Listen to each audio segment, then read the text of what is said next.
Hi guys, Fonda here from Motorsport Australia Speed. Today we've got one of the last iconic holders, the LS3. This one's a manual, we don't get a heap of them around, so it's always good testing on these cars. This one's a customer's car. It comes with a Tooley camshaft, not our own one, made by Comp Cams I think. 229, 230, 244, quite large on the exhaust, 113.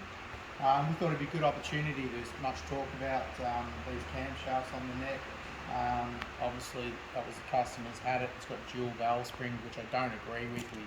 We always use PSIs, which you can see. There's bucket loads there, and even behind us, we import hundreds of them. So what we'll do is we'll run it up and show you. It's got exactly the same headers on it, same air intake, CNC heads at GM Motorsport version 3, and we'll show you this cam versus two others that we have in our Australian range that work quite well. We'll give it a run and I'll go through some explanation.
So as you can see, it's still got the factory Bridgestones fitted on the car as well. It would be a little bit more accurate with the hub dyno due to tread wear and different things like that, but it gives an idea.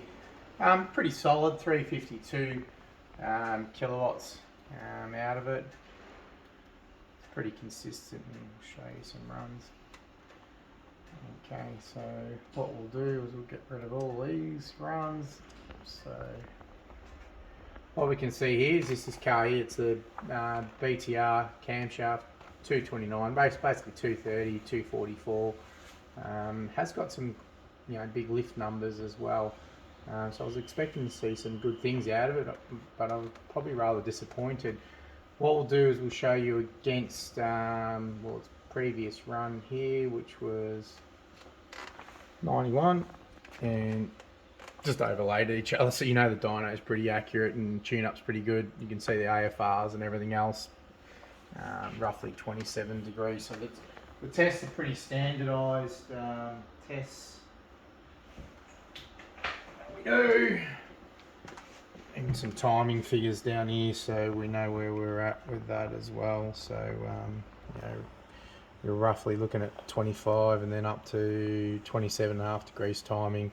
NOx sensors having a little bit of a squiggle, so we know we're on the money with that. So the tune-up's bang on, spot on.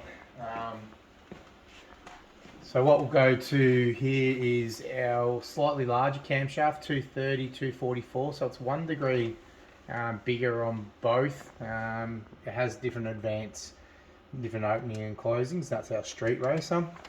As you can see, it's got substantially more power, which probably even surprised me a little bit on there. Very similar down low, which you can see here, basically sitting on there, the white one. I'll just get rid of the yellow one. Overruns. Within a couple of kilowatts, 241, 238. You can see the numbers, and it starts to separate here quite dramatically. Torque figures are over here as well. Follows pretty good. So yeah, a little bit surprising on that. As I said, we do have a tyre wise, but these are fairly new tyres, which can, as I said, influence a little bit. But the same brand of tyres, factory tyres on there. So you would think at that one, looking at the SR, is probably the better camshaft. Then we'll go to another one of our favourites, which has really been performing well. And this is the Torquemaster. This cam's smaller than both these camshafts.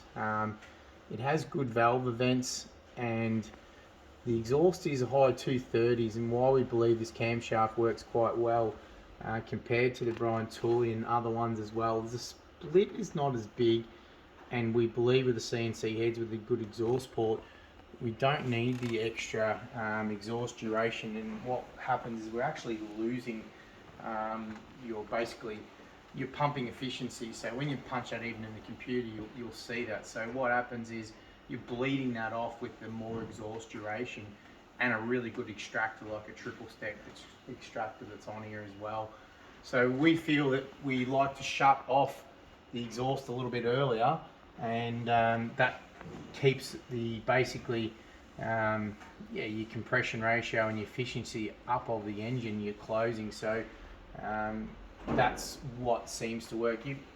If we could mill the heads more and do everything else, but we would run into piston and valve clearance. So the tricky thing here with these, with the standard motor, standard pistons, is when to open and close the valve, how much to actually keep in there, what charge you want coming in, the extraction out as well, and really, how much squeeze you can get in there by shutting the valves off at the right time.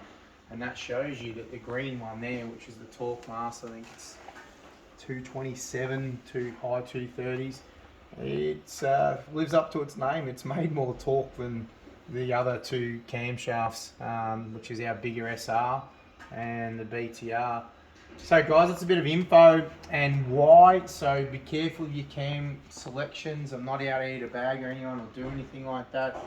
Careful with your exhaust durations and your splits, especially if you are getting CNC heads.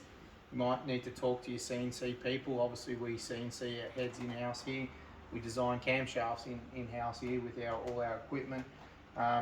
It's not just about duration and extending it. It's about what constraints you have. And one of the other constraints we haven't talked about is the intake manifold. We know they don't really make peak power after 65, 66. So continuing to do the exhaust duration on it with the huge splits, we don't think that's economical with the exhaust port once it's CNC and where the intake manifold is. You want to try and make it all around that 6.5 to 7 grand.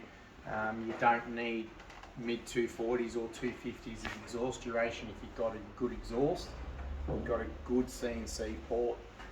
So that's a bit of insight and how it works and the technology and our theories behind it. Them theories are done on the computer, but they are also done here on the dyno, and that's what we like to see is verification. So early next year we'll do some of this on our engine dyno, and so we can see some more results. Alright, thanks guys. Bye.